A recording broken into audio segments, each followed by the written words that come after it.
Bonjour à tous, bienvenue à cette conférence du GRISOF, le groupe de réflexion et d'information en sciences ouvertes francophones. Aujourd'hui, on a le plaisir d'accueillir le professeur Frédéric Plamondon. Frédéric est un professeur au département de management de l'École des sciences de la gestion à l'Université du Québec à Montréal. Probablement, vous connaissez plus le sigle l'UQAM, UQAM. Frédéric s'intéresse à la société et à ses rapports avec les technologies et l'intelligence artificielle. Inutile de vous dire que c'est une technologie de pointe et récente. Ayant l'esprit foisonnant et très attaché à l'interdisciplinarité, Frédéric se laisse difficilement détourner de ses véritables vocations, que sont la régulation de l'intelligence artificielle et la démystification du dialogue managérial. Outre l'éthique appliquée, ces recherches portent sur l'influence du techno-optimisme sur la gestion, le sense-making et le leadership, ainsi que les risques éthiques qui découlent du battage médiatique concernant l'intelligence artificielle et ses multiples promesses. Aujourd'hui, Frédéric va nous parler naturellement de l'intelligence artificielle, mais il va focaliser son propos sur l'enseignement supérieur et il va nous approcher ça en fonction d'une régulation collégiale. Et peut-être que vous ne comprenez pas exactement qu'est-ce que cela veut dire, mais vous allez comprendre très rapidement qu'est-ce que le terme régulation collégiale veut dire dans les propos de Frédéric. Je vous demanderai, s'il vous plaît, de fermer vos micros durant la conférence. Il y aura une période d'échange à la fin. Donc, sans plus tarder, je laisse la parole à Frédéric. Frédéric, tu partages ton écran, s'il te plaît? Oui, absolument. Partager, voilà. Ça, partager. Fait que si tout se passe bien, vous devriez voir une page bleue avec le titre de la présentation dessus. Parfait. Merci, Luigi, de me faire des pouces. Donc, je ne suis pas certain que je vais être capable de vous voir pendant la présentation, ce qui fait que si jamais vous avez des questions, n'hésitez pas pour les passer à Yves ou tout simplement à m'interrompre là, si c'est une question de compréhension. Il faut savoir que d'abord, cette présentation-là a été réfléchie, conçue dans le contexte québécois, euh, dans dans une réflexion qui porte sur comment les universités québécoises peuvent réguler l'intelligence artificielle à travers la négociation collective de leur convention syndicale. Euh, Ce qui fait que ça se peut des fois qu'il y ait des éléments comme ça qui soient moins adaptés à votre contexte, là. Si jamais c'est le cas et que vous avez des questions, n'hésitez pas à me poser des questions qui seraient des questions d'éclaircissement là, pour que je puisse faciliter la compréhension là-dessus. Ça va me faire plaisir d'y répondre si j'en suis capable.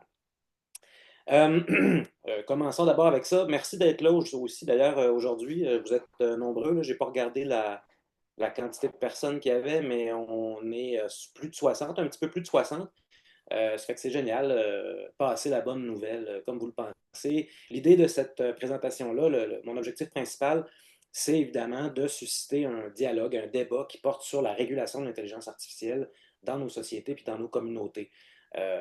Vous allez comprendre que je suis moi-même très critique de l'usage de l'IA générative à des fins pédagogiques.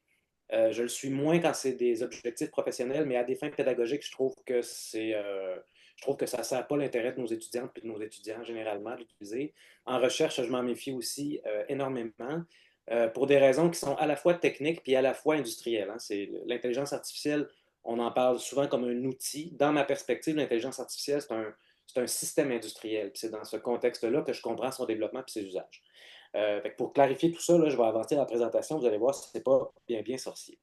Frédéric, tu veux-tu t'approcher de ton micro, s'il te plaît? Vous m'entendez pas bien, hein? Ouais, le Certain, hein? son est un petit peu bas. Juste t'approcher de Euh, ton micro, s'il vous plaît. ouais, si jamais le problème persiste, est-ce que ça C'est va bon mieux comme comme ça? ça, c'est bon comme ça, c'est bon. OK. Si jamais le problème persiste, je peux mettre mes écouteurs, le micro est de meilleure qualité, puis d'habitude, ça se passe mieux. Donc, n'hésitez pas à me faire signe, l'audio, c'est vraiment important dans ce genre d'exercice-là. Je commence par une petite question pour nous mettre en appétit. Est-ce que vous diriez que les sous-marins savent nager? Juste comme ça, pour répondre, comme Luigi tantôt, avec des pouces ou des pouces en bas. Selon vous, est-ce que les sous-marins savent nager? Bien, évidemment, pour la plupart d'entre nous, probablement que la réponse intuitivement, c'est peut-être non. Ou sinon, oui, mais là, il faut expliquer ce que c'est nager. Ce serait que nager, c'est une expérience qui serait complètement descriptible, une fonction, si on veut, ce qui mettrait de côté, évidemment, toute l'expérience humaine d'être dans l'eau et de nager. Par exemple, dans mon cas, je nage à peu près dans cette direction-là. Ce qui fait que pour moi, nager représente à la fois un risque, puis à la fois un envie, à la fois une technique que je maîtrise très mal, à la fois un risque, etc. Ça, c'est tous des éléments qui sont euh, dans mon expérience subjective de la nage qu'un système d'intelligence artificielle ne serait pas en mesure de comprendre. En tout cas, certainement, ce qu'un sous-marin est absolument pas en mesure de comprendre, ça c'est sûr. Pourtant, dans la plupart des communications officielles, dans le marketing, dans la façon dont on commercialise ces outils-là, on les présente comme des outils qui savent penser. Ou en tout cas, qui sont sur la voie de savoir penser, hein, parce que c'est ça l'objectif des Sam Altman, Dario Amodei, de Anthropic, de Jeff Bezos, de Mark Zuckerberg. L'idée ici, c'est de vraiment développer une technologie qui peut remplacer l'intelligence humaine dans les tâches qui ont une valeur économique avérée, donc à peu près toutes les tâches humaines qui peuvent être, je dirais, achetées sur un marché quelconque. Si on veut, ça, c'est dans le cas d'OpenAI. Puis dans le cas des plus enthousiastes, bien évidemment, ce qu'on vise, c'est l'intelligence artificielle générale, soit une super intelligence qui serait capable qui serait plus intelligente, plus performante que l'intelligence humaine. Mais quand on associe l'expérience de penser à une machine qui est essentiellement un tour de passe-passe algorithmique, à l'intelligence elle-même, ce qu'on est en train de faire, c'est précisément de dire ceci, c'est-à-dire que les sous-marins savent nager. Pour être capable d'arriver à dire que cette phrase-là est vraie, les sous-marins savent nager, il faut faire une espèce de tour de passe-passe dans notre esprit pour modifier le sens de la nage, quitte à la réduire à tout ce qui flotte, tout ce qui se donne une direction dans l'eau, c'est nager. Puis là, bien évidemment, si on veut, on vient un petit peu travestir ou pervertir le sens de ce que c'est la nage. Donc, petit exercice ici. Si maintenant qu'on est en appétit, je me présente en Frédéric Plamondon, vous avez là ma page institutionnelle. Le premier code QR que vous voyez en haut, c'est le code QR qui mène à cette page-là. Vous allez retrouver les mêmes informations qui sont là si jamais vous avez besoin de me parler ou ce genre de choses-là. Puis le deuxième code QR qui est en bas, c'est pour télécharger la présentation que je suis en train de vous présenter. Le lien est valable jusqu'au 1er juin. Après ça, le lien va expirer lui-même. Vous allez avoir la présentation que vous voyez aujourd'hui, finalement, que je présente là en format PDF. Ce qui fait que vous pouvez l'utiliser là, comme bon vous semble. Si vous y pensez, essayez de m'accorder les crédits une fois de temps en temps, ce serait gentil. Voilà. Mais ce n'est pas dans la présentation elle-même. Là, je suis plutôt assez libéral avec ce genre de choses-là. Surtout dans le contexte où il s'agit d'un réseau ouvert ou de sciences ouvertes. Là, vous pouvez taper là-dedans comme vous voulez. Voilà pour ça. Est-ce que c'est bon pour le lien? Oui, c'est bon, Frédéric. Oui. De toute façon, la conférence est enregistrée et les gens vont y avoir accès. Ah, OK. Je peux aussi déposer Je peux aussi déposer le lien dans la conversation, peut-être aussi, ça peut être intéressant. Je vais faire ça comme ça, tiens, on va le faire de même, ça va être peut-être plus simple pour plein de monde. Parce que je donne ça devant le public souvent, hein, ce qui fait que là, déposer le lien dans le public, c'est plus difficile. Voilà. Ça devrait fonctionner. Excellent. Super. Euh, Donc, évidemment, le contexte de cette présentation-là est assez simple, mais c'est important de le mentionner. C'est à l'invitation de la Fédération québécoise des professeurs d'université. On m'a demandé de commencer à réfléchir sur les impacts de l'intelligence artificielle sur les conditions de travail des professeurs. On n'est pas dans réfléchir à comment on peut utiliser l'intelligence artificielle générative ou comment on doit enseigner avec l'intelligence artificielle générative. On n'est pas exactement à ce niveau-là. Ces questions-là sont évidemment posées, sont évidemment importantes, mais dans le contexte de la présentation ici, ce qui nous intéressait, c'est quel est l'impact de l'intelligence artificielle sur les conditions de travail des professeurs, parce qu'une fois où on est capable d'évaluer ça, après ça, on peut négocier pour avoir de la ressource qui va nous permettre de faciliter l'adoption de l'IA ou d'interdire l'IA en enseignement supérieur. Je ne présume pas qu'il faut absolument l'adopter ou absolument la retirer. Là. Tout ce que je dis, c'est que c'est une régulation. Le fait de pouvoir mesurer les impacts sur les conditions de travail des professeurs, ça nous permet ensuite de dire ça nous prend tant de ressources financières pour être capable de travailler dans un contexte où l'IA est disponible. C'est pour ça qu'il est question d'une co-régulation de l'IA.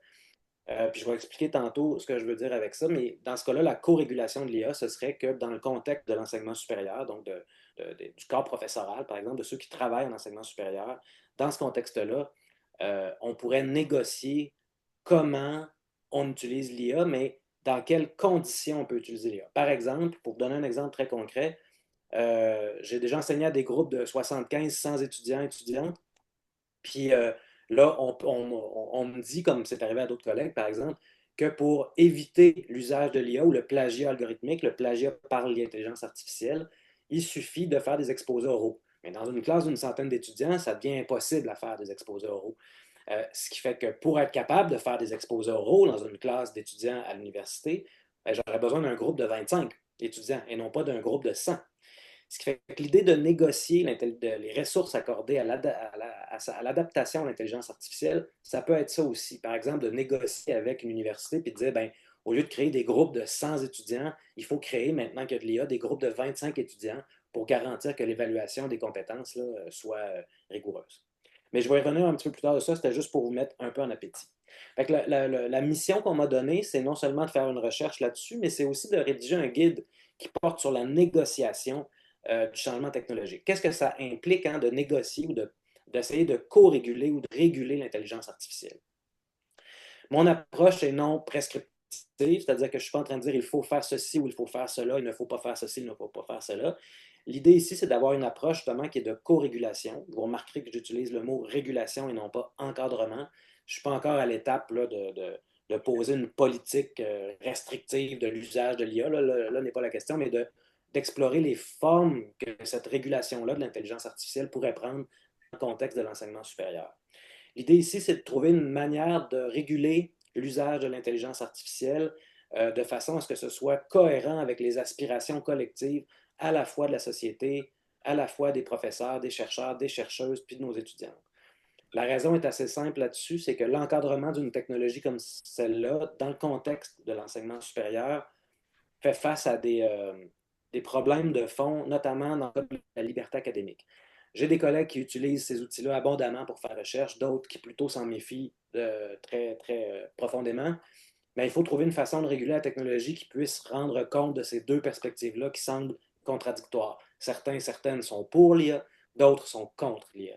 Dans un contexte professionnel, dans un contexte où il faut faire de la recherche puis où la liberté académique doit être défendue, il faut trouver là où est-ce qu'on peut réguler ces technologies-là de façon à rendre compte de nos aspirations. Ou, si vous préférez, il s'agit d'essayer de penser le changement pas à travers une perspective qui est fondée sur l'exigence de s'adapter à la technologie, mais plutôt sur une réflexion qui, euh, qui forcerait, si on veut, ou qui envoie le signal que l'adoption de la technologie dépend de nos valeurs professionnelles, de l'éthos professionnel, de l'organisation, des valeurs puis de nos aspirations qu'on veut mettre de l'avant. Pour le dire simplement, dans le moment, notre adoption des outils technologiques en intelligence artificielle est surtout gouvernée par la vision de certaines grandes entreprises qui forment ensemble un oligopole qui concentre beaucoup, beaucoup de pouvoir et d'influence. Et dans le contexte de l'enseignement supérieur, ce que je propose de faire, c'est de renverser ça, en fait. C'est de dire, oui, on peut être prêt à travailler avec ça, oui, il y a de l'ouverture pour travailler avec ça, mais c'est selon nos conditions. Puis ces conditions-là, on ne peut pas les poser de manière individuelle, il faut les poser de manière collective si on veut que ça fonctionne. Individuellement, c'est une trop grosse tâche, les forces en présence sont trop importantes, mais collectivement, on est capable, on a les moyens de faire cette réflexion-là pour une co-régulation de l'intelligence artificielle. Puis en bas, ce que vous voyez là, ici, c'est une petite citation de Melvin Kranzberg qui est connue d'ailleurs, mais qui rappelait ceci, que la technologie n'est ni bonne ni mauvaise, hein, c'est vrai. On appelle ça des fois le double usage. Certaines technologies ont un double usage, comme par exemple l'intelligence artificielle, on peut s'en servir pour faire le bien comme on peut s'en servir pour faire du mal. Mais ça ne signifie pas que la technologie est neutre pour autant. Mais Kranzberg rappelait ici que la technologie n'était ni bonne ni mauvaise, mais pas neutre non plus. Hein. Son développement est dicté par des forces externes, économiques, politiques, idéologiques. Il faut donc en tenir compte quand on réfléchit à ça. Fait que comme vous le voyez, ma position n'est pas simplement dans les usages de l'intelligence artificielle. Fait que si c'était ce qu'on vient chercher aujourd'hui, comment on utilise l'intelligence artificielle, c'est pas de ça dont il va être question. Il peut en être question dans une période de questions. Évidemment, si vous voulez m'en poser des questions, ça va me faire plaisir de vous répondre. Mais je suis vraiment dans une perspective de régulation de l'intelligence artificielle dans l'enseignement supérieur, sachant que ça représente un problème pour une quantité de plus en plus importante de professeurs qui ont à faire face ou à travailler avec ces outils-là. L'objectif secondaire de cette présentation-là, c'était aussi une invitation à s'extirper de ce que je pourrais appeler un darwinisme technologique, hein, qui dit en gros la chose suivante: il faut s'adapter ou disparaître. Il faut sauter dans le train ou rater le train. Si on ne s'adapte pas à cette technologie-là, c'est sûr qu'on est appelé à finalement à être laissé sur la voie de côté, à être marginalisé, puis on ne sera pas capable de tirer notre épingle du jeu sur le marché du travail après. Ma propre position, c'est que j'y crois pas à ça. Je propose d'en sortir. C'est vrai qu'il y a des forces à l'œuvre, en tout cas que les compagnies, à Big Tech exercent une influence grandissante sur nos activités, sur nos gouvernements, mais je pense que ce discours dominant-là, on peut choisir aussi de l'atténuer, voire de le faire taire, de ne pas s'en préoccuper pour plutôt viser à forcer les organisations à co-réguler avec nous l'usage de l'intelligence artificielle. Puis dans le contexte du darwinisme technologique, ben, ça à quoi on fait face, ben, c'est une idéologie. Hein? C'est une idéologie qu'on pourrait appeler innovationniste, hein, qui place la valeur de l'innovation comme étant sans contredit. Toute innovation est bonne. C'est comme ça que la Silicon Valley réfléchit l'intelligence artificielle. Hein? Fait que c'est ce qui permet à Sam Altman, en 2023, alors qu'il passe devant le Congrès américain, de dire quelque chose comme: on est en train de développer une bombe nucléaire algorithmique. Mais faites-nous confiance, on va être capable de gérer et de réguler ça. C'est ce qui fait dire à des gens comme, je ne sais pas, Elon Musk, justement hier, là, avec son procès contre OpenAI, qui a dit je voulais sauver la planète, l'intelligence artificielle peut nous faire disparaître, faites-moi confiance, Elon Musk, pour gérer ça. C'est ce qui fait dire à des gens comme Dario Amodei, qui est à la tête d'Anthropic, la compagnie qui est propriétaire du modèle Claude, qui dit quelque chose comme: bientôt 50% du travail va être accompli par nos modèles, mais faites-moi confiance, faites confiance à ma compagnie, on va vous aider à régler ça. Bref, toute innovation est présentée comme d'emblée comme ayant une fin qui est valable en soi, c'est-à-dire de nous amener vers une société éclairée. Sam Altman parle d'une société de l'abondance, hein, où est-ce qu'on aurait réglé à la fois les problèmes de production, parce que l'IA va faire en sorte que toute production va devenir exponentiellement efficiente, puis en même temps, les enjeux complexes humains comme le changement climatique, par exemple, le cancer, ce genre de maladie-là. Fait que les gains de l'innovation surpassent pour ces gens-là systématiquement les pertes ou les coûts de l'innovation.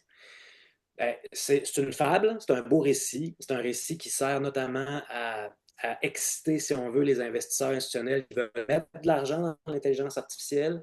C'est un récit qui sert aussi à répondre aux besoins des entrepreneurs ou d'employeurs, par exemple, qui font face à des pénuries de main-d'œuvre ou au contraire, qui veulent réduire la quantité de main-d'œuvre ou ce genre de choses-là, qui font face à des problèmes de gestion. C'est présenté comme un remède à tous les maux, mais c'est aussi un récit. C'est une histoire. C'est quelque chose dont les fondements ne sont pas avérés encore. Fait que cette présentation-là s'inscrit dans cette espèce de perspective-là où je dis en gros, il faut sortir du récit, il faut le voir pour ce que c'est un récit, c'est du techno-optimisme.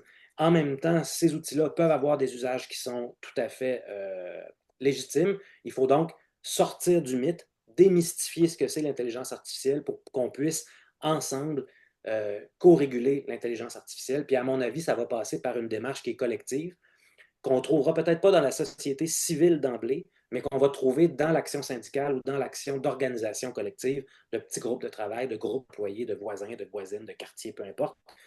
Pour l'instant, la porte que je prends pour ça, c'est la négociation collective dans le contexte des cycles de négociation qui s'en viennent au Québec là, pour la plupart des universités québécoises. Est-ce que ça va jusque-là? Est-ce Oui, que vous m'entendez bien encore? c'est excellent, le son est parfait.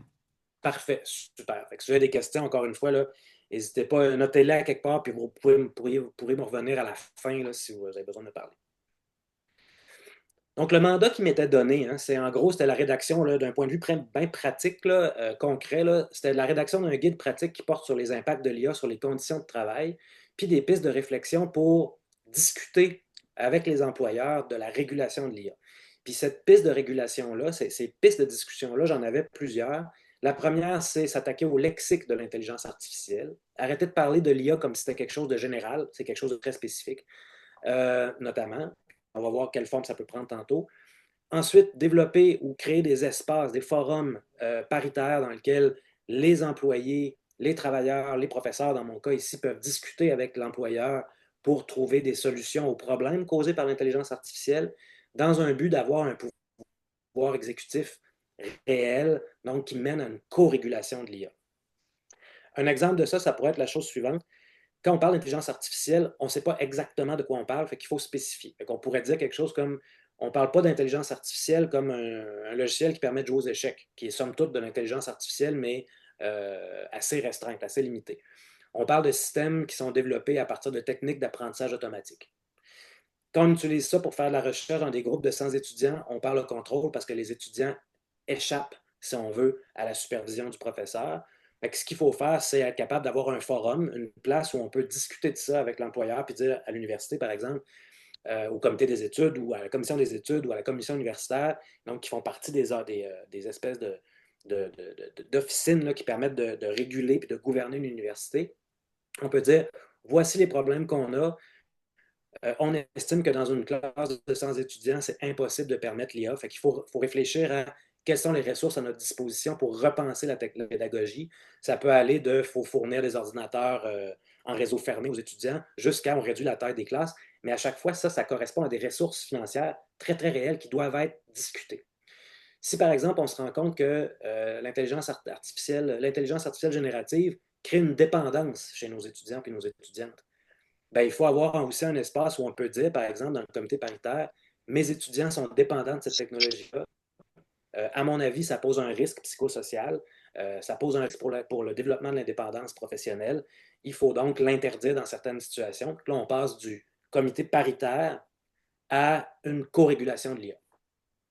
Il y a quelqu'un, je pense, dans la discussion qui dit qu'il n'y a plus de son. Est-ce que c'est le cas d'autres personnes? Non, Ça va, moi, je... Non, ça On va vous, bien. on vous parfait. reçoit très bien. Excellent. Ça va très bien. Excellent. Donc, c'était ça, en gros, dans une coquille de noix. C'était ça les trois pistes que j'avais. Je vais y revenir de manière plus profonde, là, plus précise tantôt. Puis évidemment, après ça, il y avait un volet prospection, c'est-à-dire quels sont les différents exemples d'une co-régulation de l'IA qui a déjà eu lieu puis qui existe déjà. On en trouve principalement dans l'Union européenne puis aux États-Unis.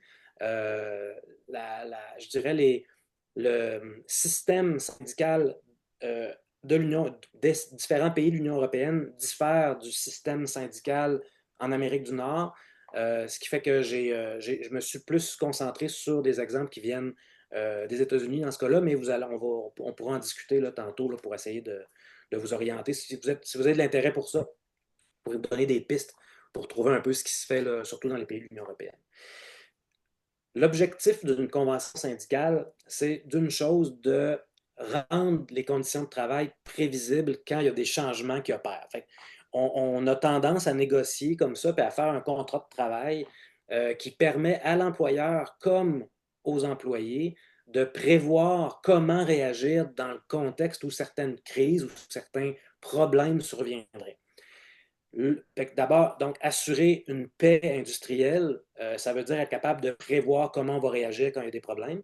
Puis ensuite de ça, la Convention syndicale aussi, c'est qu'elle met de l'avant une idée du pluralisme, c'est-à-dire cette idée-là qu'un accord négocié entre les différentes parties est meilleur qu'une prescription qui viendrait de la haute direction puis qui s'appliquerait sur l'ensemble de l'organisation sans que les employés puissent exprimer leur désaccord. Fait que ça, c'est ancré assez profondément dans notre ADN collectif ici au Québec, là, où la participation syndicale est encore assez forte par rapport à d'autres choses. Puis le dernier enjeu, le dernier point de ça, c'est de dire la chose suivante, c'est qu'on ne peut pas vraiment penser co-réguler l'intelligence artificielle, en tout cas en enseignement supérieur, tant et aussi longtemps que les personnes qui négocient ou qui représentent les employés n'ont pas une compréhension assez fine et fonctionnelle de cette technologie-là. Fait que cette présentation-là s'en va dans ce sens-là. Il s'agit donc d'une espèce de travail préparatoire à la rédaction de ce guide pratique-là. Mais le but, c'est de vous donner plus concrètement là, des pistes de régulation pour l'IA dans un contexte de négociation collective qui peut avoir lieu dans une démarche syndicale, mais qui peut avoir lieu aussi dans une démarche qui ne s'inscrit pas là, dans la création d'un syndicat, par exemple, mais qui est plus dans une démarche qui serait proprement plus communautaire ou collective. Là. Les deux vont très ensemble. Puis ensuite, de vous montrer un panorama de ce qui se fait.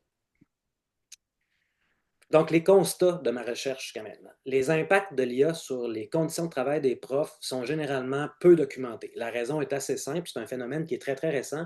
Faire une recherche comme celle-là, ça implique de faire une recherche qualitative. Il faut donc aller parler aux professeurs qui subissent les impacts de l'IA. Il faut le faire dans une démarche qui est structurée, il faut le faire dans une démarche qui est scientifique, donc il y a une méthode, etc. Tout ça prend du temps. Ce qui fait qu'on a, on a beaucoup de. En fait, il y a énormément d'échos des impacts de l'intelligence artificielle sur les conditions de travail, mais c'est pas encore, il n'y a pas encore beaucoup d'études, très peu d'études qui sont structurées autour de ça plus spécialement, mais il y a beaucoup d'anecdotes. Des anecdotes comme par exemple des professeurs qui disent ben moi c'est en train de briser la relation de confiance que j'ai avec les étudiants, des professeurs qui disent moi ça me fait du mal parce que j'ai des étudiants qui m'ont dit que ChatGPT était meilleur que moi pour expliquer des concepts et des notions. Il y en a qui disent que par exemple ça a intensifié leur travail parce que ça prend plus de temps quand j'ai des copies synthétiques que des copies réelles, etc., etc., etc. Dans mon cas, Mathieu, je vais répondre à votre question un peu plus tard, sauf si c'est une question de compréhension là, du texte, d'éclaircissement du texte, si ça ne vous gêne pas. Euh, dans mon contexte, par exemple, j'ai encore des étudiants qui sont à la maîtrise, qui font leur essai, leur mémoire, puis les rétroactions que je leur donne sont de plus en plus rapides parce qu'ils travaillent très, très rapidement avec de l'intelligence artificielle. Ce qui fait que ça me force à donner des rétroactions sur des travaux d'une centaine de pages, de 125 pages, récemment, 3 fois par semaine pour le même essai de 125 pages. Fait que ça me demande des heures de travail supplémentaires ou il faut que je dise à l'étudiant de ralentir parce qu'il utilise l'IA générative. Fait qu'on est comme dans une espèce de situation un peu ambiguë où l'IA a des impacts sur les conditions de travail, des impacts réels. Ces impacts-là devraient se traduire par plus de ressources pour être capable de travailler, alors que dans les faits, le poids de l'adaptation à ces outils-là est transféré vers les professeurs la plupart du temps. Les universités, souvent, ce qu'ils vont dire, c'est on respecte la liberté académique, c'est le choix du professeur ou de la professeure de choisir qu'est-ce que cette personne-là va permettre avec l'intelligence artificielle, qu'est-ce qui est permissible dans son cours, puis ça arrête là. Il n'y a pas de ressources supplémentaires qui sont données, autres des petites formations, des choses comme ça, mais on transfère les coûts de l'adoption au professeur ou au corps professoral. Là. Fait que c'est dans ce contexte-là qu'il faut réfléchir les impacts sur les conditions de travail. Alors, il y a beaucoup de recherches sur les impacts de l'IA dans les secteurs industriels ou secteurs professionnels. Hein. Ça existe depuis plus longtemps un peu, notamment pour des questions, par exemple, concernant la gestion algorithmique, la surveillance, les bossware, ce genre de choses-là. Ça, on a déjà beaucoup de matériel là-dessus parce que ben, c'est né notamment avec Uber, Airbnb, Amazon, ce genre de choses-là. Fait qu'on s'est intéressé aux impacts industriels, mais il n'y avait pas aux impacts sur les conditions de travail dans le secteur de l'industrie, pardon, mais il n'y avait pas encore de technologie qui prétendait pouvoir remplacer ce que les professeurs d'université ou de collège ou d'école faisaient. Fait que c'est la première fois où notre profession, euh, largement entendue, là, à grande portée avec tous les ordres d'enseignement, là, du primaire jusqu'à l'université ou cycle supérieur, où notre profession est soudainement mise à risque de voir plusieurs de ces tâches automatisées ou prises en charge par une technologie qui pourrait, c'est ce que prétendent plusieurs personnes, remplacer à terme l'enseignement en présence. Ce qui fait, comme c'est le cas, il n'y a pas beaucoup de recherches encore qui portent sur les conditions de travail là-dessus, mais on en a plein qui portent sur les conditions de travail dans les secteurs industriels. Puis il y a beaucoup en tout cas dans le cas du Québec, puis c'est vrai aussi dans le cas de l'Union européenne, notamment avec le RGPD, puis avec la loi sur l'intelligence artificielle, là, qui va peut-être être changée ou qui l'a peut-être déjà été avec l'espèce de projet omnibus là, dont il était question. Mais il y a plusieurs impacts du changement technologique qui sont déjà réglementés. Hein. Par exemple, au Québec, on a une loi qui s'appelle la loi sur la santé et la sécurité du travail. Il y a un article, si ma mémoire est bonne, l'article 16 ou 14, qui oblige les employeurs à fournir un milieu de travail qui est exempt de risques ou de risques pour la santé physique et sociale et psychosociale. Le problème, c'est que ces lois-là existent, mais que dans le cas de l'intelligence artificielle, les impacts réels sur les professeurs ne sont pas documentés. Fait qu'on n'a pas constaté encore de problèmes de santé et sécurité au travail liés à l'IA. Ça fait que la loi peut difficilement s'appliquer. Fait qu'on ne peut pas forcer l'employeur à réagir alors qu'on n'a pas fait de constat encore réel là, des impacts de l'intelligence artificielle. Mais il faut pouvoir les constater. Fait que une des, un des outils qui nous permettrait de faire ces constats-là, c'est justement ce que je disais tantôt, c'est-à-dire une formule de co-régulation de l'intelligence artificielle qui serait capable de mettre en place je dirais les instruments dont on a besoin pour capter les signaux que dans les impacts sur les conditions de travail, la santé psychosociale des professeurs, par exemple, est mise à risque. Là, on aura un levier pour faire valoir ces cadres de loi-là. Puis là, on pourrait s'en servir pour que ce soit la loi déjà actuelle qui régule l'IA. Mais ce n'est pas le cas dans le moment. Puis en fait, on n'a pas beaucoup d'informations là-dessus non plus parce que je ne sais pas si vous avez remarqué, mais dans le dernier 3 semaines, il y a eu plus de 12 annonces importantes de modification des modèles en intelligence artificielle. Fait que ça devient extrêmement difficile pour qui que ce soit qui s'intéresse à ça de suivre la vitesse à laquelle les innovations technologiques sont proposées puis commercialisées au public. Une des raisons de cette accélération-là, c'est que les deux plus grandes compagnies d'intelligence artificielle au monde, dans le moment, Anthropic et OpenAI, sont dans une espèce de course à l'armement pour être les premières, pour savoir qui va être la première à devenir publique, donc à être cotée en bourse. Fait que ça génère des comportements de capture de clientèle puis de capitaux qui sont assez apparents dans le moment. Là. Vous avez peut-être entendu parler de Claude Mythos, la compagnie Anthropique, là, qui pose des risques de cybersécurité importants. Bien, tout de suite après que Claude Mythos a été annoncé, OpenAI a annoncé son propre modèle qui fait ça aussi. On a annoncé Claude 4.7. Après ça, OpenAI a annoncé ChatGPT 5.5. Bref, les deux compagnies sont dans une course à l'armement, ce qui fait que dans le moment, ce qu'on constate, là, c'est une accélération des annonces sur les nouvelles transformations technologiques. Donc, forcément, une accélération aussi des discours techno-optimistes sur ce que ces technologies-là sont capables de faire pour nous. Fait que donc, un frein à la régulation, c'est que le développement est tellement rapide, on est tellement juste en train de constater le changement qu'on a peu d'espace pour être capable de prendre le temps de réguler le changement puis d'y réfléchir au changement. Fait que ça explique tout ça ensemble qu'on a de la difficulté à se faire une tête sur comment on peut réguler l'intelligence artificielle dans le contexte de l'enseignement supérieur ou dans le contexte, si vous êtes plus du côté de la formation continue, par exemple, au niveau professionnel, comment on régule l'intelligence artificielle au niveau du développement professionnel. Parce que, évidemment, quand on veut former des gens ou quand on veut développer des compétences, c'est important de faire attention que les gens aient encore une valeur ajoutée sur le marché du travail. Si tout ce qu'on fait à montrer aux gens, c'est utiliser le dernier modèle d'intelligence artificielle générative, ben, ça veut dire qu'ils ne seront pas meilleurs que le prochain modèle d'intelligence artificielle générative.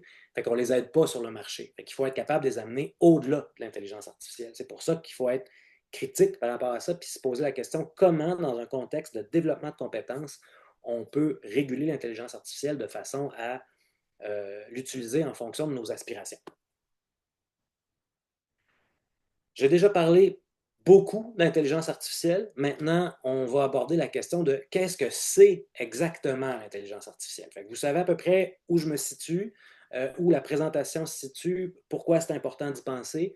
Maintenant, une des premières pistes de réflexion que je proposais de faire, c'était justement de réfléchir au lexique de l'intelligence artificielle. Hein. Comment on en parle? Vous pouvez regarder les réseaux sociaux pour voir comment on en parle. C'est vraiment pas la meilleure place pour comprendre ce que c'est. Parce que le hype technologique, l'enflure médiatique autour de l'IA est partout. Les contenus générés par ChatGPT ou par les outils d'intelligence artificielle dépassent maintenant 50% du contenu de la plupart des réseaux sociaux. Hein. C'est-à-dire que si vous allez par exemple sur LinkedIn, Instagram ou Facebook, il y a plus de 50% des contenus qui ont été générés par un système d'intelligence artificielle. Fait que ça veut dire qu'ils ne sont pas en mesure d'être critiques envers eux-mêmes, là, ils ne sont pas préparés pour ça. Ce qui fait que c'est important d'essayer de démystifier ce que c'est l'intelligence artificielle. Donc, d'abord, comprendre une chose, que l'intelligence artificielle, ça n'a rien de comparable avec le cerveau ou l'intelligence humaine. Hein. Ce n'est pas parce que ça a la forme d'un cerveau que ça a la fonction d'un cerveau. Ça, il faut être assez clair avec ça, là. Quand on parle d'intelligence artificielle, les ingénieurs, depuis les années 80, 86, en fait, déjà, en 1956, déjà, quand euh, McCarthy et Shannon pensent à renommer l'intelligence artificielle, ils utilisent un mot comme ça pour être capable d'attirer l'attention de la communauté scientifique pour qu'il y ait de l'investissement dans leur domaine de recherche, qui s'appelait au départ la recherche sur les automates. C'était un peu ça, c'était le Automated Studies. Fait que c'est vraiment la recherche sur les automates. Mais quand ils ont voulu lancer ce champ-là, notamment sur les automates informatiques, quand ils ont voulu lancer ce champ disciplinaire-là pour attirer les gens, attirer de l'investissement pour la recherche, puis attirer des chercheurs, ça n'a pas fonctionné du tout. Les gens trouvaient ça plate à mort. Ce qui fait que comme c'était vraiment ennuyeux, les gens n'y allaient pas. Fait qu'ils se sont dit comment on va appeler ça, hein, pour attirer l'attention un petit peu. C'est devenu l'intelligence artificielle, puis là, ça a attiré de l'attention. Fait que depuis ce moment-là, on utilise le lexique de l'intelligence humaine pour décrire ce qu'on fait avec des techniques qui relèvent plus de l'algorithmique, de l'informatique, puis ce genre de choses-là. C'est pour ça que vous allez entendre parler d'hallucination. Un modèle, ça hallucine pas. Un modèle ne fait pas d'erreur au sens premier du terme. Un modèle peut vous livrer un résultat que vous-même vous trouvez erroné, mais le modèle, dans sa perspective de modèle statistique, n'a pas commis d'erreur, il a juste donné un résultat. On va y revenir un peu plus tard. Mais il faut se souvenir que la forme n'implique pas la fonction. À chaque fois qu'on présente l'intelligence artificielle comme étant quelque chose qui a des caractères humains ou des traits humains, que ce soit au niveau de la psychologie, au niveau de l'intelligence ou des émotions, on fait généralement une erreur d'attribution. On peut en parler comme ça pour décrire un peu le phénomène, mais la machine elle-même ne fait pas l'expérience de l'émotion, n'a pas de personnalité, n'a pas de psychologie, n'a pas de compréhension autre qu'un modèle linguistique de la manière dont on parle. Ça ne fait rien de plus que ça. Puis ça, si vous avez des questions là-dessus à me poser, je pourrais clarifier ça à la fin de la présentation, c'est sûr.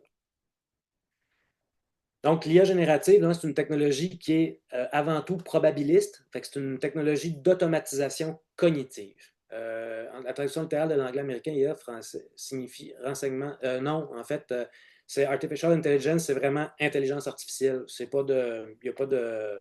C'est comme ça que c'est traduit toujours. Mais à l'époque, McCarthy puis Shannon, il avait traduit ça par Automated Studies. Là. Je vais vous le mettre dans le chat parce que mon accent est très mauvais là-dessus, mais c'est Automata.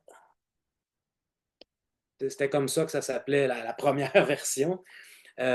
Puis, comme je disais, ça n'a pas attiré l'attention. Puis c'est vraiment Artificial Intelligence qui a retenu l'attention, qui découle notamment d'une réflexion d'un chercheur qui s'appelle Marvin Minsky, qui parlait d'une société de l'esprit, c'est-à-dire donc de créer de l'intelligence à partir d'unités qui ne sont pas elles-mêmes intelligentes. Donc, soit un code binaire, soit lui, c'était des appels de fonctions, ce genre de choses-là. Fait que l'idée, c'était vraiment de créer une intelligence, mais qui soit artificielle. Donc, un cerveau vraiment artificiel, avec les moyens qu'on avait. Mais depuis ce moment-là, la façon dont les ingénieurs informatiques en parlent, c'est toujours en empruntant dans le lexique de l'intelligence humaine. Dès 1986, ils se demandaient comment on allait classifier les différents types d'intelligence artificielle, les différents types d'agents d'IA, si on veut, ou l'agentivité machine. Puis déjà, ce qu'ils proposaient, c'était d'utiliser la taxonomie en biologie, là. Comme si c'était des animaux ou comme si c'était des êtres biologiques qu'on était en train de classer. Puis depuis ce temps-là, on est vraiment dans une démarche, là, quand ils parlent de, par exemple, quand ils parlent de préciser ou de donner des compétences spécifiques, je le fais moi-même, à des modèles linguistiques, on parle de compétences, on parle de mixte d'expertise, ce genre de choses-là, qui sont toutes des attributs qui sont humains, mais qu'on utilise pour décrire ce que la machine va faire. Ce qui fait qu'il y a comme là, ici, il y a un glissement du lexique, là, si on veut. Puis si on va plus loin, quand on mesure les capacités de ces modèles linguistiques-là, la plupart du temps, on utilise aussi, encore une fois, une mesure qui est humaine, qui est l'intelligence humaine. À quel degré jusqu'à quel degré ce modèle-là correspond à ce que l'intelligence humaine est capable de faire. Puis là, on annonce, par exemple, en grande pompe que la dernière version de ChatGPT est capable de réussir les examens du barreau ou de répondre à des questions mathématiques de tel type de test, puis de type de test, puis ce genre de choses-là. Ce qui fait que on est toujours en train de comparer ça à l'intelligence humaine. parce qu'à défaut d'un autre lexique, il faut travailler avec. Mais c'est une technologie qui est d'abord et avant tout statistique. Le modèle fait des prédictions. Donc, en fait, le modèle fait une prédiction, puis il génère ce qu'on appelle des jetons, un après l'autre, à partir de la commande que vous lui avez demandée. Puis les jetons, dans ce cas-là, ça devient comme un peu la monnaie algorithmique qui permet à ces compagnies-là de calculer combien ça coûte faire tourner le modèle. Mais c'est un modèle linguistique. Hein? Ce n'est pas un modèle subjectif, ce n'est pas un modèle émotionnel, ce n'est pas un modèle rien d'autre que le langage. La seule chose que si on se met dans la perspective d'un modèle linguistique, la seule chose qui existe, c'est des rapports entre des fractions de mots qui correspondent généralement aux trois quarts du mot. Par exemple, apprentissage automatique, les premiers jetons, ce que le modèle comprend, ce n'est pas apprentissage dans tout son sens. Ce que le modèle comprend, c'est APPR au départ, qui est séparé de ENTIS, de SASGE. Puis selon le contexte, le modèle va générer la suite des mots en fonction de ce qu'il comprend comme étant le contexte et l'intention de l'utilisateur ou de l'utilisatrice. Il n'y a pas d'émotivité, il n'y a pas d'agence, il n'y a pas de psychologie qui est à l'œuvre, il n'y a rien de ça. C'est juste un moteur qui génère un exhaust, si on veut. Puis cet exhaust-là prend la forme d'une série de jetons qui ensuite est converti en français, en anglais ou dans la langue de votre choix. Donc, ça produit des données qui sont sous la forme de chiffres, de nombres hexadécimaux souvent. Ça produit des données que l'interface traduit en français grammaticalement correct ou en anglais grammaticalement correct. Mais il n'y a pas de subjectivité, il n'y a pas de feeling. C'est intéressant ce qui est dit là. La compétence qui initialement était une notion d'administration de la magistrature concernant les organisations, la question des compétences, on pourrait revenir à la fin, c'est une question qui est importante dans le contexte de l'intelligence artificielle, dans la façon dont on l'évalue, ces modèles-là, avec les benchmarks, entre autres, puis ce genre de trucs-là. Fait que si vous voulez revenir avec ça à la fin, là, ça me fait plaisir d'en jaser. Évidemment, ce que ça fait, cette technologie-là, quand on regarde les discours, c'est que ça dévalorise une partie du travail intellectuel. C'est normal. Je dis pas, évidemment, je trouve ça malheureux, mais vous allez comprendre pourquoi je dis ça. C'est pas juste une opinion. L'automatisation, généralement, ce que ça fait, c'est que ça vient prendre en charge des tâches qui sont prévisibles, qui changent peu, puis qui sont standardisables. Fait que le fait qu'on soit capable d'automatiser le travail intellectuel, ça veut dire qu'une part des traces linguistiques de notre travail intellectuel et donc varie peu, n'est pas sujet à être très, très changeant, puis est standardisable. C'est ce que l'intelligence artificielle arrive à faire. Fait que de la même façon, par exemple, qu'un outil qui fait de l'autocorrection de la langue en soulignant les mots en rouge où il y a une faute fait réduire ou réduit, si on veut, la valeur de la correction manuelle. On n'a plus besoin de corriger des textes parce que la machine le corrige à notre place. Fait qu'on ne va pas mettre du temps à corriger des textes si la machine le fait pour nous. Bien évidemment, si on a un outil d'automatisation qui automatise la résumé de texte, le résumé des textes, la synthèse des textes, la composition, ce genre de choses-là, bien, ce qu'on fait, c'est qu'on dévalorise des tâches qui étaient liées au travail intellectuel. Est-ce que c'est une mauvaise chose? Moi, je pense que oui, pour plein de raisons, mais ça se peut que j'aille tard, au sens où la promesse, c'est la suivante. Ça prend vraiment beaucoup de temps à lire puis analyser un texte. Euh, Est-ce que ce temps-là, on ne pourrait pas en sauver une partie pour nous consacrer plutôt à la recherche et à l'innovation? Si c'est comme ça que ça fonctionne, alors on suppose qu'il y aurait un gain. On passe moins de temps à lire, ça veut dire qu'on peut mettre plus de temps à innover, à développer des produits, des services, puis ce genre de choses-là.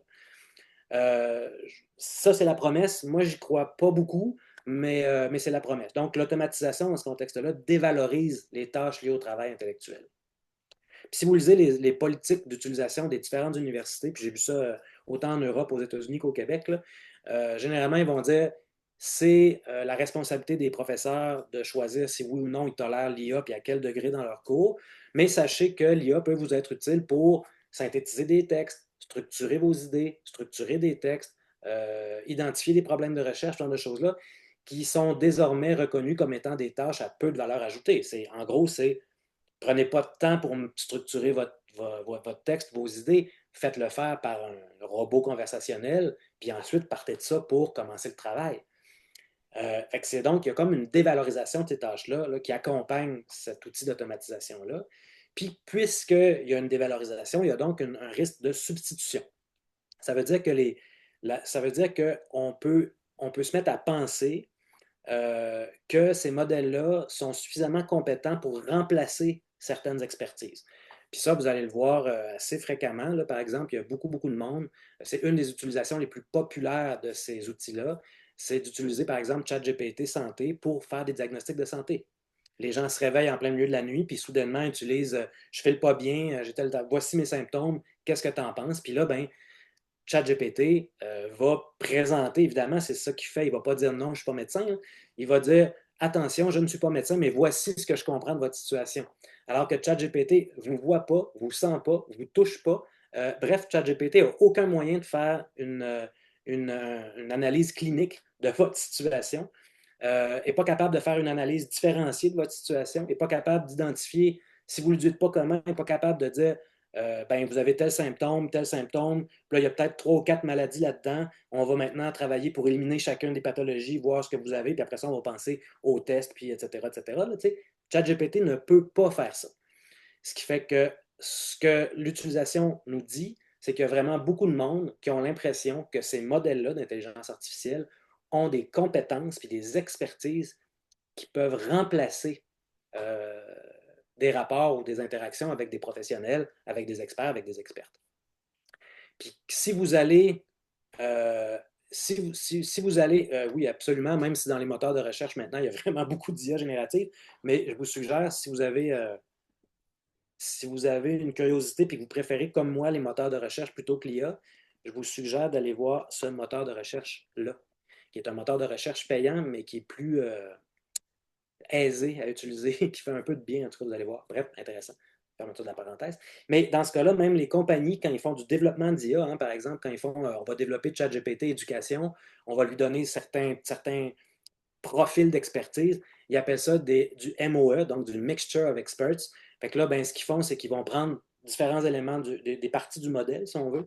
Par exemple, si on voulait avoir des experts en management, ben, on réunirait des gens comme moi qui sont en management, on en réunit une douzaine d'experts, puis on leur fait analyser les résultats de la machine quand on leur pose des questions en management ou en gestion. Puis là, ils vont grader la machine, puis avec ça, les ingénieurs vont utiliser cette gradation-là pour venir spécifier ce que c'est le management, puis créer une expertise algorithmique dans le modèle. Puis ils font ça pour plein de raisons, là, notamment des raisons d'efficience, là, puis de gestion des coûts là, de production, là, mais puis d'efficacité du point de vue des utilisateurs. Mais on utilise encore une fois ce risque, ce mot-là de compétence. Puis ce qu'on se dit en gros, c'est plus on va avancer, plus les modèles vont devenir intelligents, intelligence humaine, plus ils vont être capables de prendre en charge des expertises avec des compétences qui sont spécifiques à ces expertises-là. C'est un discours qui nous mène vers une substitution, en tout cas au moins lexicale de ces choses-là. Puis là, ben, peut-être que vous avez déjà entendu, oui, oui, c'est vrai, il y a plein de risques, mais après tout, c'est comme la calculatrice scientifique, l'intelligence artificielle. Quand la calculatrice scientifique est arrivée, tout le monde pensait que ça allait être une catastrophe dans les cours de mathématiques, alors que ce n'est pas ce qui est arrivé. C'est une bonne comparaison et c'est une très mauvaise comparaison pour deux choses, deux raisons. La première, c'est que l'IA, ça n'a rien à voir avec une calculatrice scientifique. Hein. Une calculatrice scientifique, ça donne tout le temps le même résultat si vous avez la même équation.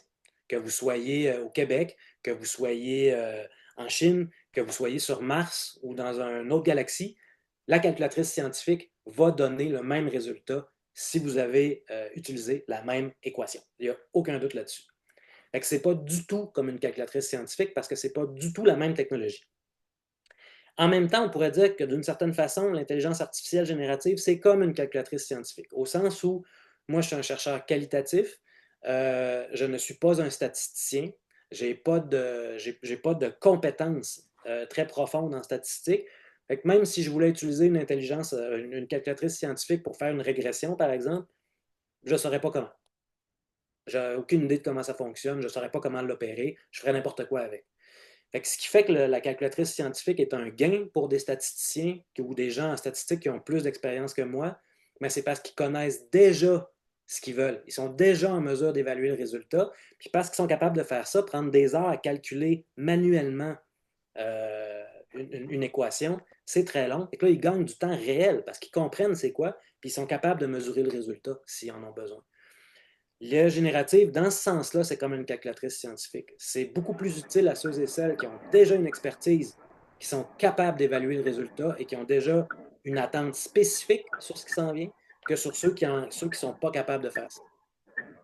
Donc, l'utilisation conséquente de l'intelligence artificielle générative repose essentiellement sur une maîtrise des compétences en amont de l'utilisation. C'est ça qui est important. C'est pour ça que, par exemple, comme professeur, si j'utilise l'intelligence artificielle pour m'aider dans mes recherches, ça va beaucoup plus vite parce que là, le modèle se souvient, d'une certaine façon, il ne se souvient pas vraiment, mais le modèle a accès à des cadres théoriques ou à des données que je n'ai pas à l'esprit immédiatement. Ce que mes étudiants qui ne possèdent pas mon expertise ne sont pas capables d'évaluer, ni de voir, ni de percevoir. C'est ce qui explique, par exemple, si on va du côté de la santé, pourquoi est-ce que les développements d'intelligence artificielle retiennent l'attention beaucoup dans le milieu de la santé, notamment pour l'aide au diagnostic puis la prise de notes. Ben, c'est parce que dans la communauté des médecins puis des experts et expertes en santé, le fait de prendre des notes pendant que le patient ou la patiente discute, ça crée une espèce de brouillage entre l'écoute de ce qui se passe, la relation thérapeutique qu'ils développent avec leur patientèle, puis le fait de prendre des notes structurées. Si on peut utiliser une technologie qui automatise la prise de notes, ben, ce qui est rapporté, c'est souvent que les médecins et leur patientèle ont l'impression de pouvoir passer plus de temps, d'avoir un meilleur rapport avec leurs patients et leurs patientes, d'être plus à l'écoute, etc., etc. Ce qui fait qu'il y a une diminution de la charge cognitive aussi. Il y a tout ça. Fait que c'est un exemple, par exemple, que dans ce cas-là, une expertise très fine, c'est ce qui permet d'utiliser l'intelligence artificielle. À l'inverse, quelqu'un qui ne possède pas d'expertise ne sera pas capable de détecter dans le verbatim de l'IA s'il y a des erreurs qui ont été commises.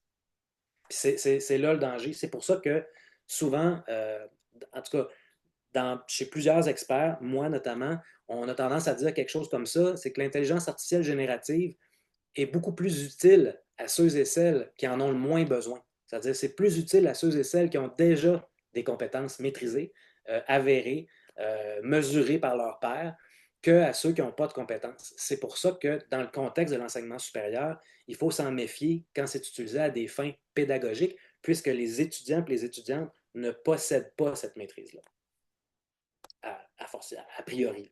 C'est peut-être pas toujours le cas, mais a priori. Évidemment, cette façon-là de décrire l'IA a des impacts sur la régulation de l'IA, puis j'explique comment, c'est un peu le cœur de la présentation dans ce cas-là. Là. C'est que le terme intelligence artificielle lui-même est très, très ambigu et très, très polysémique. Hein. Quand on parle d'intelligence artificielle, ça peut être à la fois un projet scientifique, c'était le cas du projet de McCarthy, Shannon, Minsky, 1956. C'était le cas, hein, c'était de réfléchir à comment on peut simuler l'intelligence humaine en tout ou en partie à partir de matériel qui n'est pas lui-même biologique, là, qui est informatique. Fait que dans ce sens-là, on pourrait dire que l'IA, c'est un projet scientifique qui consiste à modéliser l'intelligence pour mieux la comprendre, simuler l'intelligence pour mieux l'utiliser. En 2026, intelligence artificielle aussi, c'est un mot-clic, c'est du hype. Hein, si vous voulez vendre, je faisais un gag là, dans ma présentation, mais si vous voulez vendre du liquide à correction, l'espèce de liquide blanc qui sert à peu près plus à rien maintenant parce que tout le monde est sur l'écran, ben, si vous voulez le vendre, vous pouvez dire que c'est propulsé par l'intelligence artificielle, puis vous augmentez la chance que quelqu'un l'achète. C'est vrai pour un stylo à billes aussi. Puis l'IA, c'est aussi une idéologie, par exemple, hein, ou c'est un actif stratégique ou ce genre de choses-là. Puis si vous en doutez que l'intelligence artificielle, c'est un actif stratégique, ben, vous avez juste à regarder dans le ciel, puis vous allez voir les satellites d'Elon Musk là, qui passent de Starlink puis de SpaceX, puis qui montrent à toute fin pratique à quel point l'intelligence artificielle est aussi devenue un enjeu géopolitique important. D'ailleurs, à ce sujet-là, si je peux vous donner un autre exemple, dans le détroit d'Ormuz, dans le sous-sol, sous les eaux, dans le fond du détroit, il y a les câbles qui permettent d'alimenter le réseau qui fait le transfert de données pour à peu près pour toute la région, ce qui représente à peu près 30% du trafic mondial de transfert de données dans le détroit d'Ormuz sous l'eau. Ce qu'on appelle l'intelligence artificielle, on a tendance à voir ça comme étant un, une technologie immatérielle qui apparaît sur nos écrans, alors que dans les faits, ce qui permet de faire tourner l'intelligence artificielle, c'est une immense infrastructure matérielle, territoriale, ancrée là, sur des territoires très, très concrets, puis avec des ressources matérielles très, très concrètes aussi. En ce qui nous concerne, quand c'est le temps de faire une co-régulation de l'intelligence artificielle, ben, ce qu'il faut être capable de faire, c'est d'être capable de clarifier ce qu'on veut dire par intelligence artificielle. De quoi il est question exactement? Parce que si vous laissez ça ambigu, on peut lui faire dire tout et n'importe quoi à ce terme-là. Ce qui fait que c'est important dans un exercice de régulation d'une technologie, par exemple, d'être capable de préciser de quoi il est question parce que, dans le contexte québécois, la convention collective, c'est un contrat qu'on passe avec l'employeur. Comme c'est un contrat, les termes doivent être réfléchis de manière contractuelle. Il faut que les termes soient le plus précis possible. Par exemple, les travailleurs des communications des États-Unis, là, Communication Workers of America, ils ont défini pas juste l'intelligence artificielle en général, ils ont dit l'intelligence artificielle générative. Ouais. Cette intelligence générative-là, c'est quoi? Ben, c'est ça ici, hein, c'est un système technologique capable de générer du contenu en tout ou en partie à travers l'utilisation de techniques d'apprentissage automatique. C'est très, très fin comme définition, ce qui fait que dans le contexte d'une convention collective, ben, si le syndicat se rend compte que l'employeur veut utiliser une technologie fondée sur l'apprentissage automatique pour remplacer des travailleurs, des travailleuses de leur syndicat, le syndicat, maintenant, dans la convention, a un levier pour dire tu n'as pas le droit de faire ça parce que c'est tel type de technologie spécifiquement. Pour être capable de faire ça, il faut évidemment comprendre ce que c'est l'intelligence artificielle pour être capable d'en discuter, pour trouver comment on va l'adopter puis l'intégrer. Pourquoi c'est un terme polysémique? Ben, petite démonstration. Voici des conventions collectives québécoises dans lesquelles on mentionne l'intelligence artificielle. Par exemple, ici, en bas de l'écran, vous avez les professionnels de l'École nationale de police du Québec. Dans leur convention collective, c'est spécifié qu'un comité paritaire, là, donc composé d'employés et de la direction, qui doivent discuter de l'application puis des sujets qui suivent en conformité avec leur contrat, avec leur convention collective. Puis en bas, vous voyez intelligence artificielle. C'est tout ce qui est dit. On n'en dit pas plus. Fait qu'on ne sait pas exactement de quoi il est question, mais intelligence artificielle qu'on traite comme tous les autres types de problèmes, si on veut, sous-traitance, horaire de travail, intelligence artificielle. Deuxième convention collective, cette fois-là, c'est l'Agence de revenus du Québec. La prime s'applique à l'employé qui répond aux critères déterminés par Revenu Québec liés au domaine de spécialisation suivant. Puis là, soudainement, intelligence artificielle aussi. On n'a pas défini ce que c'était l'intelligence artificielle. Ce qu'on dit, c'est qu'à l'embauche de quelqu'un qui a une expertise en intelligence artificielle, on va lui accorder une prime que les autres employés n'auront pas. Mais on ne sait pas ce que c'est encore. Ensuite, Centrale des syndicats du Québec, action professionnelle, éducation, petite enfance et famille, santé, services sociaux communautaires et intelligence artificielle. On vient lier des termes, petite enfance, santé, services, intelligence artificielle. On n'a aucune idée de ce que c'est l'intelligence artificielle, ni le rapport que ça a avec les autres termes, mais c'est dans une convention collective pour être capable de spécifier un énoncé de poste si on veut engager quelqu'un. Fait qu'on a 4 occurrences d'intelligence artificielle qui veulent toutes dire quelque chose de différent sans donner une définition de l'intelligence artificielle. Fait que d'un point de vue de la régulation de cette technologie-là dans le milieu enseignement supérieur, c'est problématique. C'est problématique parce qu'on ne sait pas de quoi il est question. Quand on veut faire valoir un contrat, c'est un peu embêtant parce que ça veut dire que s'il y a un désaccord, on va demander, ça va finir devant un juge qui va arbitrer qu'est-ce que c'est que l'intelligence artificielle ou pas. Puis dans le contexte québécois, c'est d'autant plus problématique que la plupart du temps, quand il y a un conflit entre les employés et l'employeur, ce qui va s'appliquer comme méthode d'interprétation du droit du travail, c'est ce qu'on appelle la thèse des droits résiduels. Puis les droits résiduaires, c'est en gros, ça dit la chose suivante. Tout ce qui n'est pas spécifié dans la convention collective est un droit de gestion. Bref, à l'avantage de l'employeur. Fait que si on ne spécifie pas ce que c'est l'intelligence artificielle, ça veut dire que l'employeur a toute la liberté de définir lui-même ce qu'il veut dire par intelligence artificielle. D'un point de vue de la régulation de l'IA, c'est problématique parce que ça donne énormément de pouvoir à l'employeur qui peut ensuite, par exemple, dire on va utiliser les outils d'intelligence artificielle à notre disposition pour évaluer comment les professeurs entrent et sortent de l'université pour être capable de comprendre le taux de présence puis d'absence des professeurs à l'université. Puis là, vous avez une utilisation de l'intelligence artificielle qui a des visées managériales de surveillance des professeurs, mais qui n'est pas encadré par la convention collective, c'est-à-dire que les professeurs n'ont rien à dire là-dessus pour la raison que ça n'a pas été spécifié dans la convention collective. C'est donc un droit de gestion ou un droit de direction. Puis dans ce sens-là, le syndicat n'a rien à dire. Fait que d'un point de vue de la régulation de l'intelligence artificielle, être capable de clarifier précisément de quoi il est question, c'est vraiment le nœud de l'histoire. Rapidement, puis peut-être que ça, c'est ce que je passe vite parce qu'il ne me reste pas beaucoup de temps, puis je veux vous entendre aussi. Là. Pourquoi est-ce qu'il faut faire ça? Parce que ce qu'on utilise comme objet, c'est pas clair. C'est déjà ambigu. Hein? Ce que vous voyez quand vous allez utiliser l'intelligence artificielle, ça donne quelque chose comme ça. Vous êtes un utilisateur, vous avez une fenêtre pour mettre vos questions, vous utilisez, ça vous donne une réponse, puis ça va vite. Ce qui fait qu'il faut spécifier vraiment ce qu'on signifie par intelligence artificielle parce que ce qui est à notre disposition, c'est simplement ça. C'est par là qu'on s'éduque. C'est aussi simple que ça. Dans les faits, un système d'intelligence artificielle, ça ressemble à ça. Ça, c'est ce que vous ne voyez pas qui se passe en arrière. Ce que vous ne voyez pas en arrière, c'est que quand vous envoyez une requête, à votre fenêtre de contexte qui est là, derrière la fenêtre de contexte, il y a une beaucoup plus grande fenêtre de contexte dans laquelle le fournisseur de service a mis du code qui dit à la machine, quand tu vas voir ce genre de requête-là, traite ça de cette façon, traite ça de cette façon, etc. On va aller chercher vos profils, on va aller chercher les éléments que vous avez mis vous-même en mémoire. On va aller chercher aussi les synthèses de vos sessions que vous avez passées, qui est une espèce de mémoire persistante qui reste dans le système. Ensuite, on va envoyer ça au modèle lui-même. Le modèle lui-même va faire appel à d'autres modèles qui vont orchestrer la demande. Qu'est-ce que c'est? Est-ce qu'on veut fournir un texte ou est-ce qu'on veut juste une réponse texte? Est-ce qu'on veut créer un document ou est-ce qu'on veut créer une présentation PowerPoint? Qu'est-ce que l'utilisateur ou l'utilisatrice veut faire? Puis là, l'orchestrateur va faire ce qu'on appelle des appels de fonction, va aller déclencher différents services qui vont être agrégés, qui vont tourner dans le moteur jusqu'à temps que le LLM choisisse décide que le produit est arrivé à un résultat, puis là, le résultat va apparaître dans la fenêtre que vous voyez là. Puis à chaque étape, ici, vous êtes facturé. Vous êtes facturé là, là, là. Vous êtes facturé à chaque fois qu'il y a un cycle de calcul. Vous êtes facturé à chaque fois qu'il y a un appel d'outils.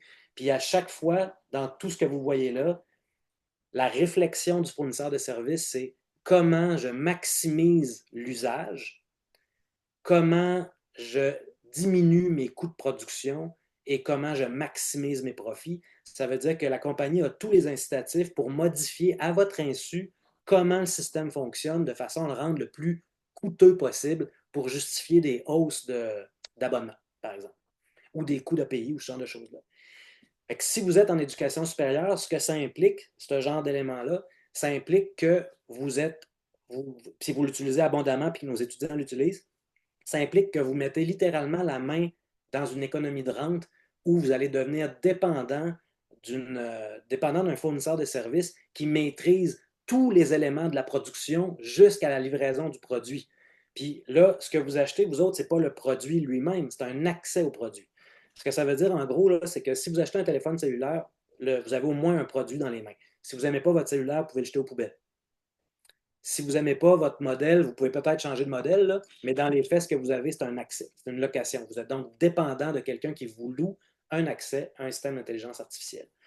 Dans le contexte je passe ça rapidement, là, dans le contexte de l'intelligence artificielle générative à l'école, ça veut dire que vous mettez vos étudiants devant une réalité qui est la suivante. Les étudiants les plus fortunés ont accès à des modèles performants, les étudiants les moins fortunés ont accès à des modèles qui performent moins. Ça veut dire que soudainement, vous créez des inégalités à travers les étudiants ou la population étudiante. Ça, c'est un enjeu parce que c'est un enjeu qui peut aussi être discuté lors de la négociation, de la régulation, qui mène à la régulation de ces outils-là. Puis de notre point de vue, ça affecte forcément les conditions de travail dans l'enseignement, mais ça affecte aussi nos conditions de travail en recherche. Parce que de plus en plus, on apprend que la quantité de chercheurs et de chercheuses qui utilisent l'intelligence artificielle augmente, ce qui implique qu'il y a plusieurs productions scientifiques qui ont des torts importantes parce que l'analyse n'est pas bonne, n'est pas rigoureuse, n'est pas valide, parce que les références, par exemple, ont été inventées. On a découvert plus de 25 000 fausses références dans des articles scientifiques publiés dans des bonnes revues récemment, là, juste pour vous donner une idée. Ce qui fait que l'intelligence artificielle générative a de l'impact en enseignement supérieur dans l'enseignement, dans la recherche, puis dans nos fonctions administratives aussi, parce que des comités d'éthique qui reçoivent des demandes de certification éthique qui sont de plus en plus épaisses parce qu'une intelligence artificielle, ça ne coûte rien à utiliser pour remplir ça. Ça implique que plusieurs comités d'éthique qui utilisent aussi l'intelligence artificielle pour résumer ces contenus-là. Fait que même dans les tâches administratives, l'intelligence artificielle a des impacts. C'est pour ça qu'on m'a demandé d'y réfléchir puis de m'en préoccuper. J'accélère un petit peu. Donc, dans la typologie des modes de régulation de l'IA, ce qu'on voit généralement, il y en a deux, gestion des risques, gouvernance, administration, c'est les plus importantes. Dans la gestion des risques, souvent, ce qu'on va faire, c'est qu'on va justement adopter une approche de co-régulation, mais commerciale. On va dire, par exemple, on va dire à OpenAI ou Anthropic, voici ce qu'on ne veut pas voir, gérez ça. C'est la compagnie qui gère le risque associé à son modèle. Dans le cas de la gouvernance et de l'administration, ben là, c'est généralement un encadrement de l'IA qui vient du haut puis qui s'applique vers le bas. Pensez par exemple RGPD ou la loi 25 au Québec. L'enjeu de ça, c'est que c'est plus difficile de faire des ajustements cohérents avec les pratiques du milieu. Par exemple, si on avait une loi qui interdisait l'utilisation d'intelligence artificielle générative à l'université par les professeurs, j'ai beaucoup de collègues qui seraient vraiment pas contents de ça parce qu'ils l'utilisent d'une manière qui peut être tout à fait légitime. Le problème de la gouvernance et de l'administration, c'est que ça ne tient pas compte des pratiques locales. Une autre forme de régulation qui existe, c'est la régulation par le marché. Puis là, on va laisser à des entreprises privées le soin de réguler elles-mêmes comment ils vont faire. C'est une autre forme de co-régulation ici, mais encore une fois, l'État est moins là. En fait, ce que l'État regarde, c'est on veut être sûr que ce qui sort de vos usines est conforme à nos attentes, mais vous gérez la conformité vous-même. Puis enfin, il y a l'éthique de l'IA. L'éthique de l'IA, c'est ce que vous avez vu abondamment, probablement, c'est-à-dire des déclarations de principe d'utilisation de l'intelligence artificielle. Pensez Déclaration de Montréal, pensez ce que les universités disent, politique d'utilisation de l'IA. On est dans l'éthique de l'intelligence artificielle. Généralement, ce que ça dit, c'est auto-régulez-vous, gérez-vous vous-même, finalement. Voici les principes que vous pourriez suivre, si vous voulez, si vous êtes volontaire, pour gérer l'IA. L'enjeu de ça, c'est que c'est beau et c'est bien à première vue, mais dans les faits, ça laisse toute la place à la sécurité de l'IA, c'est-à-dire aux experts de l'IA qui peuvent ensuite discuter de comment ils vont gérer ces outils-là. Ça laisse peu de place à l'expression des aspirations collectives là, dans un contexte de travail. Moi, ce que je propose, c'est justement une co-régulation, donc une approche pluraliste qui serait bottom-up plutôt qu'une approche top-down. Donc, la création de forums où les employés, dans mon cas, les professeurs, le corps professoral, a une représentation qui est exécutive, c'est-à-dire donc qui est capable de prendre des décisions qui ne vont pas juste agir sur une base consultative pour réguler l'IA, mais qui peuvent dire, dans ce contexte-là, ça prend telle ressource pour régler tel problème. Puis que l'employeur doit s'y conformer. À mon humble avis, dans le contexte des universités, en tout cas du moins québécoises, mais après quelques discussions avec des collègues européens, je pense que ce serait possible aussi dans plusieurs universités de l'Union européenne. On est comme dans une position où on est au bon moment pour négocier ces enjeux-là ensemble, pour proposer une régulation qui serait vraiment bottom-up, donc pour intervenir dans l'encadrement de l'IA, mais ça prend une mobilisation pour être capable de faire ça. On ne peut pas faire ça nous-mêmes. Ça, c'est des éléments qui touchent plus spécifiquement le Québec, fait que je passe à autre chose. Puis ce qui se fait ailleurs, puis je vais terminer là-dessus, ce qui se fait ailleurs, là, évidemment, là, c'est aux États-Unis. Dans ce cas-là, c'est un syndicat, encore une fois, dans le domaine de la culture notamment, qui a spécifié là, de manière très précise qu'est-ce qu'on voulait dire par intelligence artificielle. Hein. C'est ça ici. Fait qu'ici, il y a une définition, puis il y a des déclencheurs. Si le système d'intelligence artificielle générative intervient ou compromet l'intégrité éditoriale d'un contenu, alors le syndicat a le droit d'agir. Autrement dit, si par exemple un scénariste propose une pièce ou une publicité, un commercial, une publicité à un employeur ou à la compagnie en question, puis que la compagnie décide d'utiliser l'intelligence artificielle générative pour intervenir sur le contenu qui a été créé par un être humain, le syndicat a le droit de lever un drapeau rouge en disant vous n'avez pas le droit de faire ça sans nous consulter avant, sans consulter la personne qui a créé le commercial, qui a scénarisé le commercial ou la publicité pour des raisons de professionnalisme. Peut-être que ça ne convient pas à sa vision créative, par exemple, ou ce genre de choses-là. Fait qu'ici, on a vraiment une disposition très concrète là, qui permet aux employés de réagir lorsque l'IA est intégrée dans leur milieu de travail. Dans ce cas-là, c'est encore une fois dans le milieu de la culture. Ça a été les premiers à être touchés, hein, fait que ça a été les premiers à s'adapter. Encore une fois, ici, on a une distinction, une définition très précise de l'intelligence artificielle, puis on inclut que ça n'inclut pas les IA traditionnels, c'est-à-dire les technologies qui sont utilisées, par exemple, pour faire des effets spéciaux. Ce qu'on vise, c'est les technologies qui visent à générer du contenu. Fait encore une fois, il y a une définition très précise qui permet ensuite de créer un déclencheur qui est exécutif, hein, qui force les employeurs à réagir, si on veut. Puis ça concerne la propriété intellectuelle des textes synthétiques. En gros, ce que ça dit, c'est le matériel écrit ou produit par une intelligence artificielle générative ne peut pas être considéré comme du matériel ayant une propriété intellectuelle ou compromettant la propriété intellectuelle des gens qui travaillent chez nous. Fait que vous avez un déclencheur qui permet à un syndicat d'agir. Puis vous allez trouver ça encore une fois ici, par exemple. Puis ça, c'est drôle parce que c'est un département de police, des forces policières de Phoenix qui pense à ça, qui dit en gros, si on utilise un système d'intelligence artificielle qui commet une erreur au moment où on va, par exemple, faire de la reconnaissance faciale ou attribuer des crimes ou ce genre de choses-là, alors il faut protéger les policiers. Ça ne peut pas être les policiers qui sont responsables de ça. Fait que, il y a plein de façons de réfléchir comment est-ce que les syndicats ou comment collectivement on peut co-réguler ça. Mais ma proposition à moi, c'est de passer justement par cette co-régulation collective-là, donc par une approche bottom-up de la régulation de l'intelligence artificielle. Puis là, ben, je vois l'heure. J'ai parlé beaucoup. Ça, c'est des questions. Fait que voilà. Fait que si vous avez des questions, discussion, c'est le bon moment. Si vous n'avez pas pu télécharger le PDF de la présentation, il est disponible juste ici à l'écran. Puis sinon, ben, je vous écoute. J'ai vu plein de questions passer, puis je m'excuse. J'ai fait comme vous n'existiez pas, mais vous étiez là, je vous voyais. C'est juste que je voyais le temps qui file, puis je voulais avancer. Fait que, Merci. question, commentaire, gâtez-vous. Merci beaucoup, Frédéric, pour ces questions-là. Effectivement, le temps file. Il nous reste 9 minutes 56 d'antenne. Je voudrais juste, si tu permets, faire un commentaire très, très général parce que je pense que ça va rejoindre un petit peu, euh, en fait, ça va rejoindre, je crois, sauf erreur de ma part, beaucoup d'aspects de la conférence que tu viens de donner. C'est-à-dire que je pense qu'il faut faire très attention à l'IA, surtout en ce qui a trait, je dirais, euh, au modèle d'intelligence, je dirais, plus général, où à ce moment-là, ben, c'est toutes sortes de, tout dépend de sa base de données. Donc, si sa base de données a telle ampleur, puis que toi, tu débordes un peu de ça, ben, il peut finalement te dire à peu près n'importe quoi. Puis je reviens sur l'exemple de la personne qui se réveille avec un mal de tête, puis qui se fait dire d'arrêter de se donner des coups de marteau, mettons. Tu sais? Donc, il y a ça. Et donc, ça veut dire aussi que on doit s'en aller vers de l'intelligence artificielle spécialisée.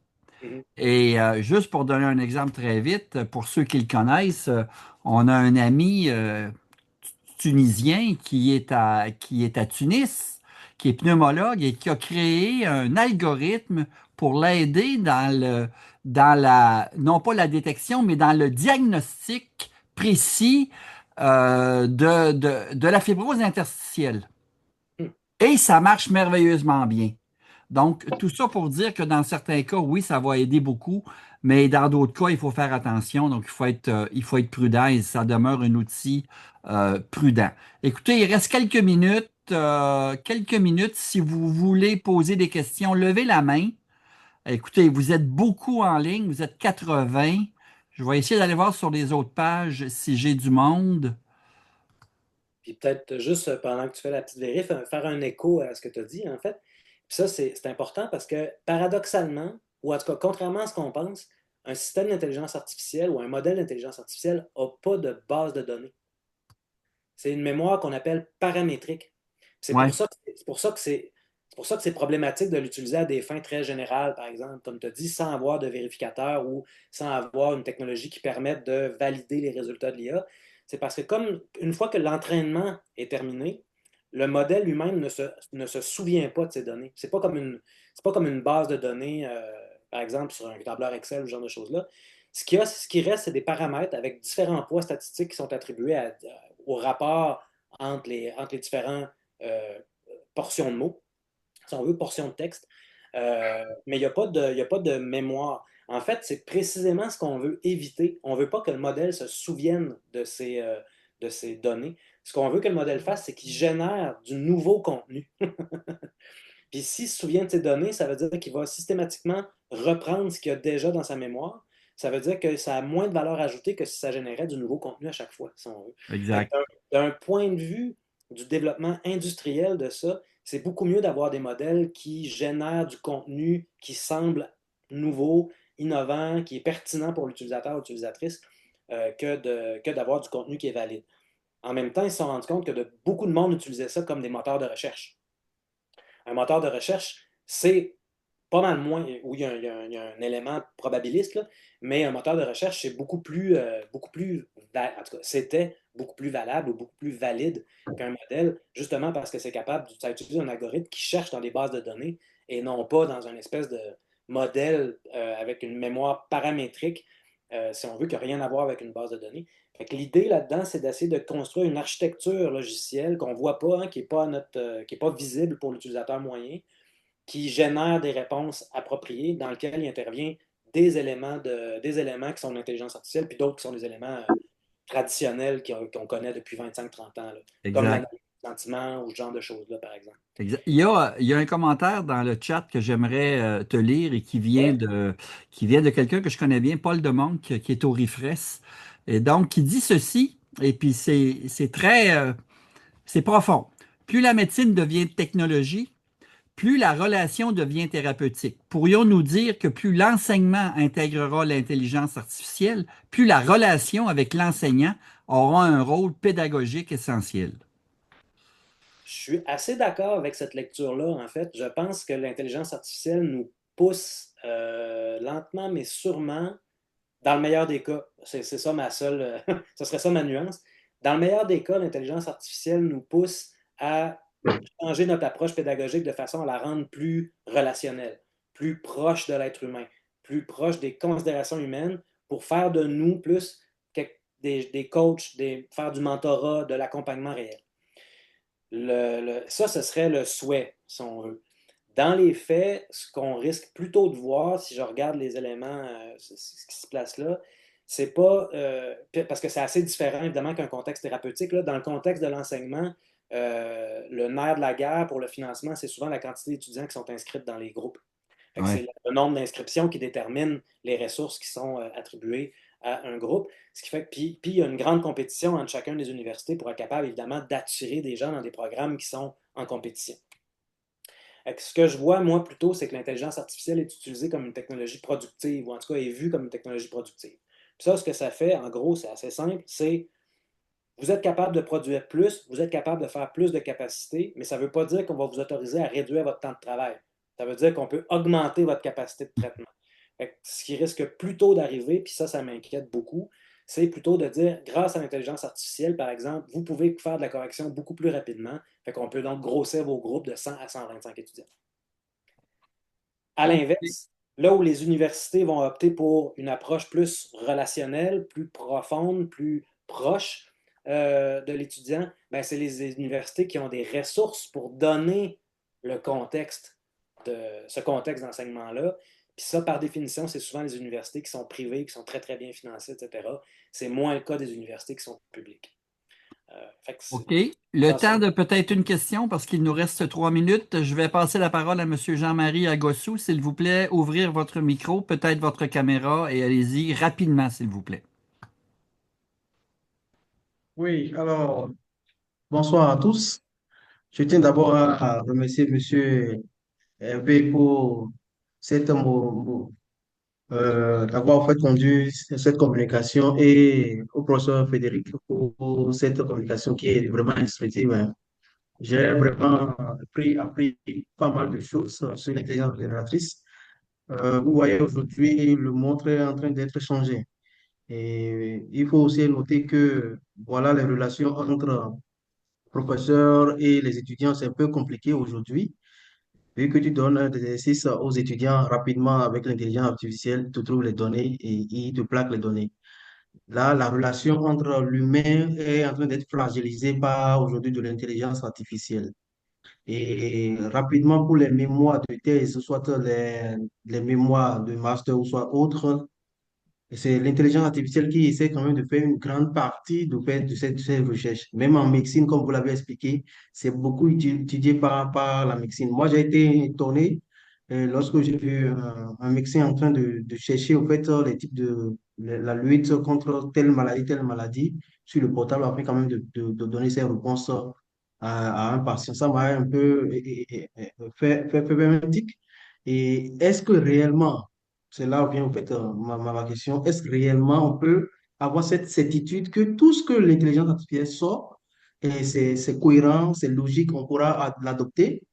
Et en quoi, quelles sont les normes et les réglementations actuelles pour pouvoir recadrer au fait l'intelligence artificielle dans le monde? Il faut, je vais préciser rapidement. S'il vous plaît, Monsieur Agossou, allez vite parce qu'il nous reste moins d'une minute. Oui, oui, je pense que c'est ma question. Je suis Jean-Marie Agossou. Je réponds au nom je suis au Bénin, précisément dans la commune d'Abomey-Calavi, au Bénin. Je travaille dans une organisation à but non lucratif, ACED.